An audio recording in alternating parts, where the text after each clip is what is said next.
ప్రభు యొక్క ఘనమైన నామాన్ని బట్టి ప్రతి ఒక్కరికి వందనాలు చెల్లిస్తూ ఉన్నాను.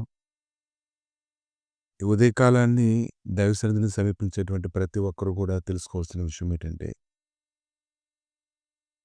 యోహాను సువార్త 17 అధ్యాయము 14, 15 వచనాలు. వారికి నీ వాక్యం ఇచ్చి ఉన్నాను. నేను లోక సంబంధిని కానట్టు వారును లోక సంబంధులు కారు. కనుక లోకం వారిని ద్వేషించును. నీవు లోకంలో నుండి వారిని తీసుకొని పొమ్మని నేను ప్రార్థించట్లేదు గాని, దుష్టుడి నుంచి వారిని కాపాడమని ప్రార్థిస్తూ ఉన్నాను. కానీ చాలామంది పోరాటం చేస్తూ ఉన్నారు. యాకోబు రాసిన పత్రిక 4:2 వచనం. మీరు ఆశించున్నారు గాని మీకు దొరకట్లేదు. నరహత్య చేయుదురు, మత్సరపడుదురు గాని సంపాదించుకొనలేరు. పోట్లాడుదురు, యుద్ధం చేయుదురు గాని దేవుని అడగనందున మీకేమీ దొరకదు.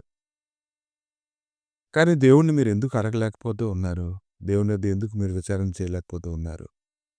మీరు ఏదైతే అడుగుతూ ఉన్నారో ఈ లోకంలో ఉన్నదాన్ని మీరు కోరుకోవడం కాదు. శ్రేష్టమైన దాన్ని ఏదైనా మీరు కోరుకోవాలి. నీ గురించి ప్రభు అయితే సాక్ష్యం ఇస్తూ ఉన్నారు కదా! నేను లోక సంబంధిని కానట్టు వారును లోక సంబంధులు కారు కనుక లోకం వారిని ద్వేషించును.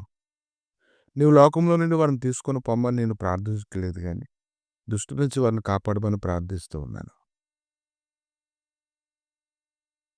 కనుక ఈరోజు ఆయనతో నిజంగా మనం సహవాసం చేసినటువంటి వారమైతే, నిజంగా సహవాసం చేసినటువంటి వారమైతే, నడవలసిన త్రోవలోని ఖచ్చితంగా మనం నడుస్తాము.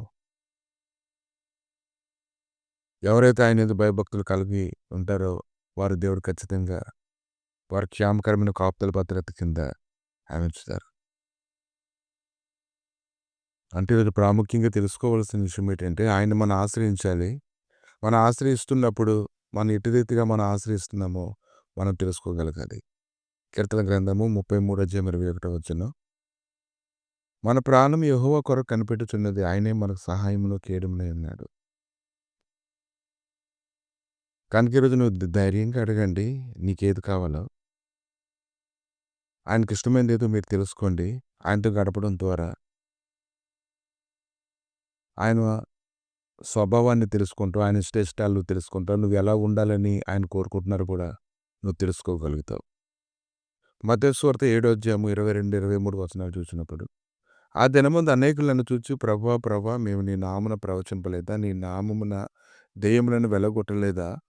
నీ నామమున అనేకమైన అద్భుతములు చేయలేదా అని చెప్పుదురు. అప్పుడు నేను మిమ్మల్ని ఎన్నడూ ఎరుగను, అక్రమం చేయవారులారా నా యొద్ద నుండి పొండని వారితో చెప్పుదును. కాబట్టి మళ్ళీ మనం సరిచేసుకోగలగాలి. ఏ విషయాల్లోని దేవుడు మనం ఎలా ఉండాలని కోరుకుంటున్నారో దాన్ని మనం క్షుణ్ణంగా తెలుసుకోగలగాలి.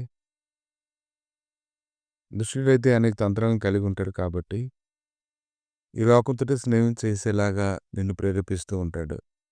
నీ పాదాలు పూర్తిగా జారేటంత వరకు వాడు లాగుతూనే ఉంటాడు. కానీ హెచ్చరికలు, గద్దింపులు నీ హృదయంలో నువ్వు ఆహ్వానించుకోగలిగితే ఖచ్చితంగా ఇటువంటి వాటన్నిటి నుంచి మనం విడుదల పొందుకోగలుగుతాం. యాకోబు రాసిన పత్రిక 4 అధ్యాయము 1-3 వచనాలు చూస్తే మీలో యుద్ధములను పోరాటములను దేని నుండి కలుగుచున్నవి? మీ అవయములతో పోరాటం మీ భోగేచ్చల నుండే కదా. మీరు ఆశిస్తున్నారు కానీ మీకు దొరకట్లేదు. నరహత్య చేయుదురు, మత్సరపడుదురు కానీ సంపాదించుకొనలేరు. పోట్లాడుదురు, యుద్ధం చేయుదురు కానీ దేవుని అడిగినందున మీకు ఏమీ దొరకదు. మీరు అడిగిన మీ బాగుల నిమిత్తము వినియోగించుటకే దురుద్దేశంతో అడుగుదురు గనుక మీకేమీ దొరకడం లేదు. కనుక నువ్వు ఇంకా ఆయన గురించి స్పష్టంగా తెలుసుకోగలగాలి. అనేక సార్లు దుష్టుడు మోసం చేయడానికి చూడొచ్చు. అనేక సార్లు దేవుడు తప్పించవచ్చు. దేవుడు తప్పిస్తూ ఉన్నాడంటే ఇంకా శ్రేష్టమైన దాన్ని ఇవ్వడానికి ఇంకా నీ ఎడల ఇంకా అధికమైన శ్రద్ధ చూపించడానికి కదా. కనుక నువ్వు గ్రహింపు కలిగి ఏదైనా నువ్వు పరిగెత్తినట్లయితే అది నీకు మంచిది. ఏది శ్రేష్టమైనదో గుర్తించు. ఎక్కడ ఉండాలో ఎక్కడ ఉండకూడదు కూడా నువ్వు తెలుసుకుంటే దేవుడు ఖచ్చితంగా నిన్ను తప్పిస్తాడు. ప్రభా ఈ ఉదయకాలాన్ని తండ్రి నాయన మీరు మాట్లాడుతున్న ప్రతి మాట హెచ్చరికగా గద్దింపుగా మా హృదయంలో తీసుకున్నప్పుడు ఖచ్చితంగా అన్ని విషయాలు మేము విడుదల పొందుకుంటాం నాయన. 2 రకాల మనస్తత్వాలు అయితే ఉండవు కానీ ఒకే రకమైన మనస్తత్వాన్ని బట్టి పరిగెడతాం తండ్రి. మా హృదయంలో ఎటువంటి పోరాటం ఉందో అది మీకు తెలుసు నాయన. ఎలా లోబడుతున్నారో కూడా అది నీకు తెలుసు తండ్రి. సంపూర్ణంగా లోబడడం ద్వారా అది గొప్ప ఆశీర్వాదమైన రెట్టింపు దీవెనని ఇదనని మేము తెలుసుకొని ప్రతి ఒక్కరూ కూడా పరిగెత్తడానికి సహాయం దయచేసి మహిమగంత ప్రభావాలు పొందబడి యేసుక్రీస్తు నామములో అడిగి వేడుకున్నాను అంతే. ఆమెన్.